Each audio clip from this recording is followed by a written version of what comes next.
Hello friends, मैं हूं राहुल और स्वागत है आपका auto nation car service centre में। और आज मैं बात करूंगा सबसे कॉमन प्रॉब्लम जो कस्टमर को फेस करनी पड़ती है, वो करनी पड़ती है जैसे उनकी गाड़ी हीट होती है। गाड़ी जब हीट हो जाती है और गाड़ी रुक जाती है, अपने आप बंद हो जाती है या उन्हें बंद करना पड़ता है, गाड़ी में काफ़ी नुकसान भी हो सकता है हीट से। तो जो कॉमन दिक्कत हैं वो मैं डिस्कस करूंगा, जो कस्टमर भी कर लें और कुछ अपने मैकेनिक भाइयों के लिए भी बताऊंगा कि क्या क्या वो ट्रबल शूटिंग कर सकते हैं, क्या क्या चीज़ें उन्हें चेक करनी चाहिए। तो उस बारे में हम डिस्कस करेंगे आज। चलिए मैं आपको दिखा देता हूँ। ये देखिए, जो टेम्परेचर का मीटर होता है वो आप ऐसे देख लो, ये हो रहा है, ये कूल और हॉट। तो अगर ये रेड पे जाएगा यानी कि आपकी गाड़ी हीट हो रही है। कुछ गाड़ी में हीटिंग की लाइट ग्लो कर जाएगी, उस तरीके से होता है। और अब मैं आपको प्रैक्टिकली इंजन के बे में समझाऊंगा कि क्या क्या दिक्कतें स्टार्ट होती हैं, वो हम देखते हैं। चलिए, सबसे पहले जब गाड़ी हीट होती है तो एसी अपने आप ऑफ हो जाता है। गाड़ी में सिस्टम होता है, अगर गाड़ी हीट हो रही है तो एसी कट मार देगा ईसीएम के थ्रू। और अगर नहीं हो रहा है तो आप एसी बंद करो, सबसे पहले तो ये होता है। फिर चेक करो कि फ़ैन चल रहा है या नहीं चल रहा है। अगर फ़ैन, आप कैसे चेक कर सकते हैं, एसी चलाओ, अगर घूम रहा है यानी कि आपका काम कर रहा है। नहीं घूम रहा है तो सबसे पहली दिक्कत आपके फ़ैन में ही है, ठंडा नहीं कर पा रहा है वो रेडिएटर को। ये देखिए, इसका आपको वायर कपलर ये खुद से ही चेक कर लेना है, इतना आप चेक कर सकते हैं। और अगर वायर कपलर सब ओके लगा हुआ है तो फ्यूज़ होता है, फ़ैन का एक फ्यूज़ होता है, अगर वो फूक गया होगा तो आप उसको चेंज करा लो, या खुद ही चेंज कर सकते हैं। उसमें चेंज कराने का ऐसा कुछ है नहीं, आप फ्यूज़ वगैरह खुद फ्यूज़ बॉक्स में देख के चेक कर सकते हैं। फ़ैन भी ओके है, उसके बाद चेक करेंगे कहीं कूलेंट लीक तो नहीं कर रहा है। आप जितने भी होस पाइप है या गाड़ी के नीचे ऐसे झुक के आप प्रॉपरली चेक कर लो कहीं से कूलेंट तो लीक नहीं कर रहा है। वो जो आगे पड़ा है वो तो एसी का पानी है मेरा।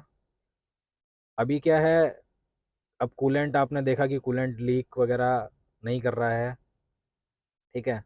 तो अगला जो हीट का रीज़न होता है वो होता है ये रेडिएटर का कैप। अगर कैप में आप देख रहे होगे, ये रेडिएटर देख लो, अगर इसमें भी गंदगी या चोक है तो भी दिक्कत होगी। और ये जो कैप देख रहे हैं आप, स्प्रिंग देख रहे होंगे, ये कैप में अगर दिक्कत आती है तो भी गाड़ी हीट करती है। और रेडिएटर अगर आपका अंदर से गंदा होगा, चोक होगा, जब गंदा पानी डाल देते हैं तो जो डेब्रिस पार्टिकल होते हैं वो आपका रेडिएटर को चोक कर देते हैं। दूसरा, ऊपर से रेडिएटर जो क्लीन होता है वो भी करवा लेना चाहिए। ये देख लिए, फेंस में गंदगी जो भरी भर जाती है वो एयर का प्रॉपरली कांटेक्ट नहीं हो पाता। ये एल्यूमिनियम का रेडिएटर होता है, जल्दी ठंडा होता है। और अगर इसमें मिट्टी की एक लेयर जम जाएगी तो प्रॉपरली वो ठंडा नहीं कर पाएगा, एक ये रीज़न भी होता है। और आगे जो कंडेंसर एसी का होता है, ये भी उसी टाइम पे आप इसको भी क्लीन करवा लें।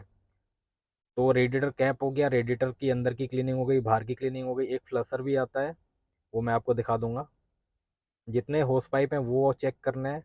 अब एक और रीज़न है, ये जो आपका जा रहे हैं दो पाइप, ये आपके जा रहे हैं हीटर में। गाड़ी का जो हीटर होता है उसमें भी जो काम करता है वो आपका कूलेंट, जो गर्म पानी होता है, गर्म कूलेंट होता है, वो अंदर हीटर में जाता है, वहीं से ब्लोअर चलता है। वो गर्म हीटर जो कॉइल होती है, कूलिंग कॉइल की तरह होती है, वो वहाँ से हीट को आपको केबिन में देती है।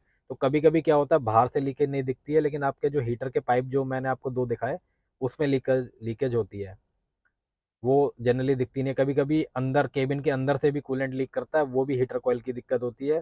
कूलेंट पानी इंजन में अगर कम होगा तो गाड़ी आपकी हीट होगी। अब वो तरह तरह से कहीं से भी लीक हो सकता है, तो वो चीज़ आपको प्रॉपरली चेक करनी है, लीकेज जो भी है। उसके बाद जो लीकेज वाली प्रॉब्लम हो गई वो मैंने आपको बता दी कि सबसे पहले वो देखना है। अब एक फ़ैन की बात मैं फिर से एक बता दूं, अगर फ़ैन आपका नहीं चल रहा है तो आपको एक ट्रिक है वो बता देता हूँ। एक थर्मोस्टेट वॉल लगा होता है, उसके ऊपर एक सेंसर लगा होता है जो हीट, गाड़ी का ये बताता है कि हीट कितनी हो रही है।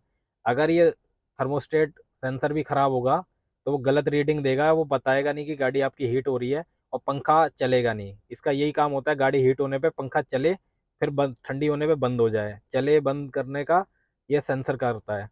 तो इस केस में आपको क्या करना है कि अगर ये ख़राब हो गया है तो इसको, उस टाइम पे आप रोड पे अगर हो तो कहीं आपको सेंसर मिलेगा नहीं। आप क्या करना है, इसका कपलर ही हटा देना सेंसर का, फ़ैन डायरेक्ट हो जाएगा और कंटिन्यूसली फ़ैन आपका चलने लगेगा, क्योंकि वो रोक रहा था टेम्परेचर सेंसर। तो ये आपको एक ट्रिक बता दी। दूसरा क्या है, ये मैंने आपको बताया था कि रेडिएटर जो है इसको फ्लश कर लेते हैं। एक केमिकल आता है, इसमें डाल के 5 मिनट गाड़ी को स्टार्ट करना है आपका रेडिएटर में डाल के। 5 मिनट आप जब स्टार्ट करेंगे फिर उसको ड्रेन कर दें, फिर नया कूलेंट डालें। उससे क्या होता है कि इसकी अंदर की क्लीनिंग हो जाती है प्रॉपरली।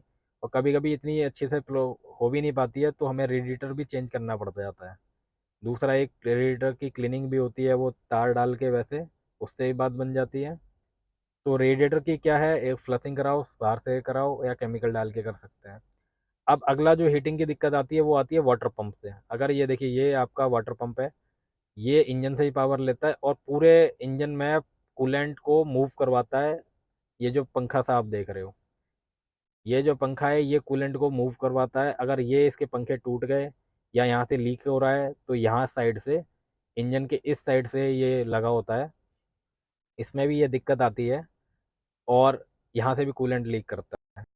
तो ये काफ़ी सारे रीज़न होते हैं। मैं एक बार फिर से रिमाइंड करा देता हूँ आपको। आपको एक बार फ़ैन चेक करना है, फ़ैन का फ्यूज़ चेक करना है। फ़ैन अगर वैसे नहीं चल रहा है तो आप उसका कपलर हटा दो टेम्परेचर स्विच का, डायरेक्ट फ़ैन हो जाएगा। अगर फ़ैन ख़राब है तो उसकी फ़ैन की मोटर चेंज होती है। कूलेंट कहीं से लीक कर रहा है तो हॉस पाइप चेंज होगा वो वाला। कोई पार्ट कौन सा लीकेज में चेंज होता है, वो हीटर कॉइल हो गई और एक वाटर पंप हो गया। ये चीज़ हो गई। रेडिएटर आपका अंदर से क्लीन होना चाहिए, बाहर से भी क्लीन होना चाहिए, अच्छा इफिशिएंसी रहेगी। रिपीट कर दे रहा हूँ मैं आपको जो भी चीज़ें हैं फिर से शॉर्ट में। वाटर पंप का मैंने बता ही दिया आपको। एक थर्मोस्टेट का वॉल होता है वो भी बेंड हो जाता है तो भी दिक्कत आती है, वो वॉल को भी चेंज करा सकते हैं। कैप हो गई रेडिएटर की। जितनी भी चीज़ें जो मैंने बताई हैं, इसके अलावा गाड़ी हीटिंग में जो लास्ट केस होता है वो तब होता है जब आपकी हेड गैस्केट जल जाए। वो तब होता है जब गाड़ी आपकी एक दो बार हीट हो जाए, उसके बाद वो दिक्कत आती है। उस केस में ये कोई भी चीज़ें जितनी भी मैंने बताई हैं कोई काम नहीं करेगी। आपको इंजन के हेड का काम कराना पड़ेगा, हेड की फेसिंग करानी पड़ेगी, हेड की गैस्केट चेंज करानी पड़ेगी, हेड को ओवरऑल कराना पड़ेगा। वो लास्ट केस होता है। जनरली जब भी गाड़ी आपकी हीट हो तो आपको गाड़ी नहीं चलानी है, साइड में आपको गाड़ी खड़ी करके डायग्नोस करना है जो जो मैंने चीज़ें बताई हैं। इनको आप अगर चेक करोगे तो आपकी आधी प्रॉब्लम तो सॉल्व हो जाएगी। और उसके बाद आप मैकेनिक पे ले जाके जो रियल फॉल्ट जिस भी पार्ट में है वो आप चेंज कराइए, आपकी गाड़ी एकदम ओके हो जाएगी। अगर वीडियो आपको पसंद आई हो तो लाइक कर देना और चैनल को भी सब्सक्राइब कर देना। और भी मेरे से अगर कोई भी और जानकारी लेनी हो तो कमेंट में आप बता सकते हैं, उसके ऊपर मैं वीडियो डिटेल में बना दूंगा। Thank you.